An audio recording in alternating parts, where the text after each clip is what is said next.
IDW Sonic Comic Issue 21. Didn't need a spoiler on the cover there. We see a text box saying 1 hour ago as Tails asks why here and now in his workshop. He doesn't have Silver protecting him because he's an idiot. At least it's unique for it to be in Central City instead of the Mystic Ruins. But I'm just hoping he won't be roboticized, because then the writer would write himself into a corner because there'd be no one who would get rid of the metal virus. What he's reacting to is Eggman spilling the metal virus on a building just in front of Tails' workshop. Logically, the hero should just move Restoration HQ and Tails' lab to Angel Island. Also, I have to wonder why Eggman thinks spilling it on a building instead of on actual people would work and why it's so effective at all. Maybe the virus ends up falling in front of the door to exit the building. That's the only way it'd be effective. Whisper tells Tails to stay here, and Tangle says that Tails needs to research the cure while she and Whisper will handle the evacuation, because it became a pretty good team in the Tangle and Whisper miniseries that I didn't know to read. The issues never told me to go read it. Whatever, I don't care about this comic, I just want to get through all of the Metal Virus arc and get it all done and over with. And then I'll feel like going back to read expendable filler stories that probably won't be good anyways. The same goes for that 2019 annual issue. I'll read it eventually, but I read that its non-Flint stories aren't even canon anyways. So that doesn't really motivate me to speed up and review it if it's not even gonna matter. The story cuts to the present time where Tails is hiding from Robians in his lab, and Sonic calls Tails as he's thankfully running.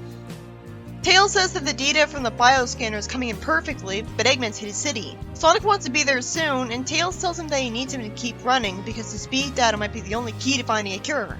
You know, as opposed to the immediately common sense solution of just making an army of anti-metal virus nanobots that would reprogram the metal virus directly. It's just coding, just rewrite the coding. No, instead do this when only Sonic can run super fast. How is anyone else supposed to run it off?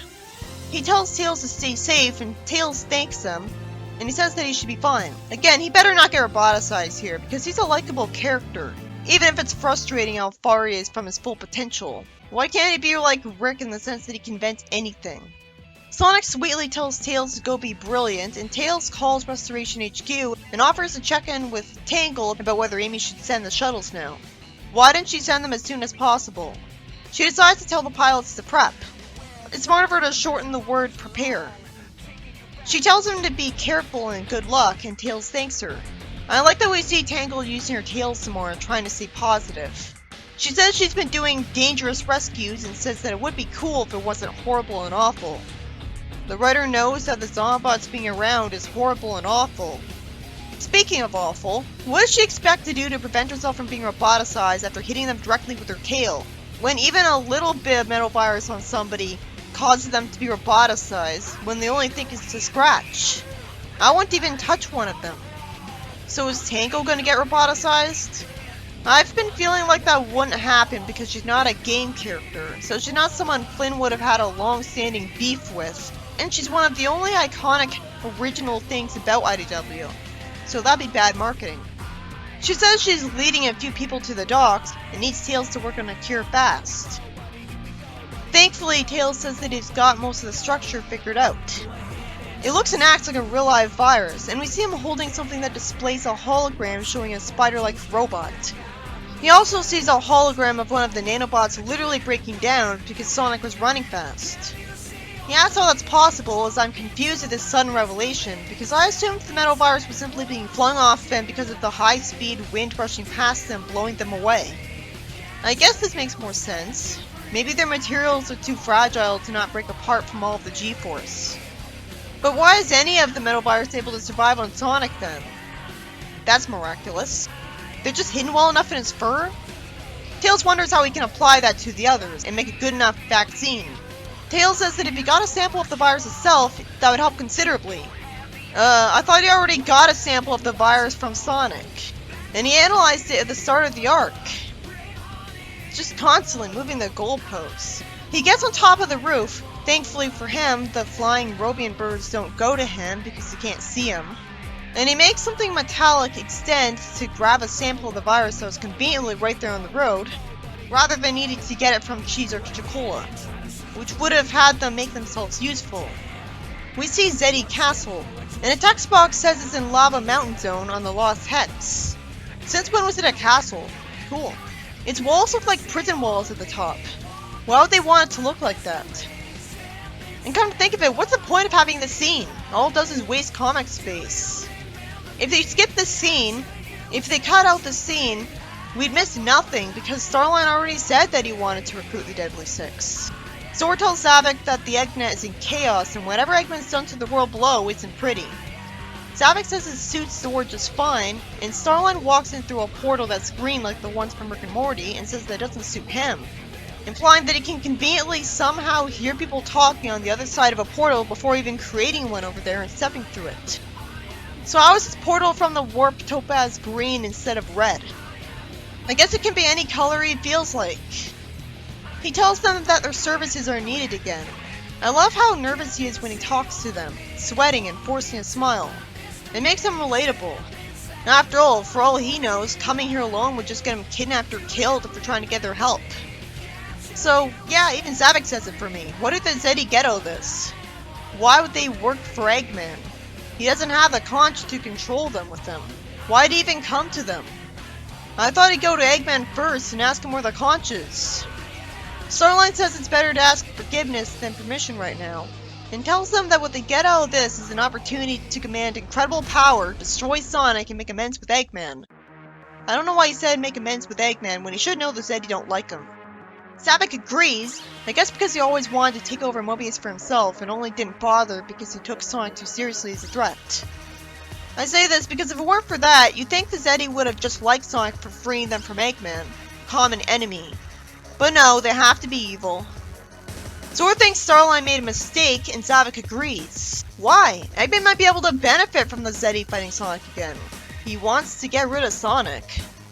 Tango tries to stay positive, saying that she's the most interesting person out here, and her tail gets grabbed. And then Whisper saves her with the laser wisp, which at first I mistook for Sonic's blue blur. She compliments her, and Whisper thanks her, and I wish I could actually see a communicator on Tangle when she asked Amy about backup. What is so hard about drawing a wrist communicator in everyone's wrists like Sonic Boom did, if apparently the artists are allergic to always giving everyone Bluetooth headsets, or even putting a little metal piece in their ear? Tangle finds it ominous that you can't call anyone, and Silver says that he's got his hands full because Ice Paradise is on fire. Yeah, because that is so more important than getting a cure. Tangle leaves Lampshades as late to ask, and asks if it's okay to shoot the wisps at the Robians. And Whisper explains that they're just energy when fired. They sure are magical wizards. That's pretty cool for aliens. Whisper uses the wisp to fly to save Tangle, and is complimented on her exit. The way they interact is pretty endearing. Tangle's always nicer, and Whisper's relatable. Tangle says they're a long way from the rendezvous, and she calls Tails and says they've got a bunch of Robians between them and the dock, and no one to help them out. Tails says he's got it. Is the arc gonna last for 20 more issues? And if so, how the hell is this not gonna end it? Tails says that by applying Sonic's biometrics, whatever those are, to the fresh sample of the virus, he can apply the data to test models in real time for immunization and reversal. He says with his hands over the keyboard that he needs to upload it all to Restoration HQ's server, and then he'll come back them up. He says the nightmare will be over and is congratulated, and then he gets upset because Cheese and Shakola are damaging a wire and biting a metal thing, which has nothing to do with infecting people, and logically they have no way of actually knowing that this is preventing the metal virus's cure from being uploaded. So they have no reason to do this. And as I said before, it's extremely forced that they're even here, because Sonic obviously should have buried them deep with a spin dash into the ground if he can create a tornado just fine, and that's from Archie. He has super speed, so he'd have more than enough time to bury them, to create a hole and knock them into it, because from his perspective, they'd barely be moving at all. Tails wants to just grab the server blades and plug them in at headquarters. Out of nowhere, he's threatened by a Robian. Is he still inside? How would any Robians get in? He'd obviously have kept his windows and doors locked. He'd never be this stupid. I assumed he did keep his doors and windows locked. He drops something and it breaks apart that easily. A tablet isn't that weak. He pulls something down and traps him in the garage and says he was so close as he's in his mech from SA2. This story isn't endearing itself to me anymore. This is not a scene I'm gonna remember fondly. Chase and Chocola chase him away as he's complimented because his race car mech drove into the Robians, and he tells Tangle to protect her and says to protect the survivors. Tangle asks why there's only one shuttle and they go on. Tails sheds a tear and thanks his mech for all of its hard work and flies away as he leaves it to explode. I'm just glad he's going to be allowed to survive instead of just staying with the mech. Because considering how stupid all the other characters were being, I half expected him just stay with the mech and get roboticized at that point. Amy says they're the only ones who made it out because Restoration HQ has fallen and almost everyone with it. That was extremely quick. It just seems like weird priorities to show Starline recruiting the Zetty and not that. This issue by Ian Flynn thankfully didn't have anyone get roboticized, but it did have some bullshit because Tails' cure wasn't uploaded because Chocola and Cheese damaged his lab and he's chased out of it. There's no excuse for any Robians getting to his workshop. He'd obviously keep the doors and windows closed. Cheese and Chocola would have been buried under too much dirt to ever be a problem again. If they could effortlessly escape the bottles, what took them more than a second? They'd obviously have just tipped them over and escaped in front of Sonic and convinced him to bury them anyways. And there was no excuse for Silver not being with them to protect him. The writer cared more about him being dramatically snuck up on than actually showing us how they got in and having it make sense. So that felt like a completely ridiculous diabolical ex machina that ruined my appreciation of the story because it was just one big hope spot. So all the dialogue I read through was just a waste of time. It could have just cut to the part where that happened and just cut past all of Tails trying to develop a cure. At least it reveals that Tails can potentially make a cure nanobot, no duh there. Restoration HQ falls because go figure it was in a city that could be targeted at any time. Not hidden from Eggman like Knothole or an underground cave.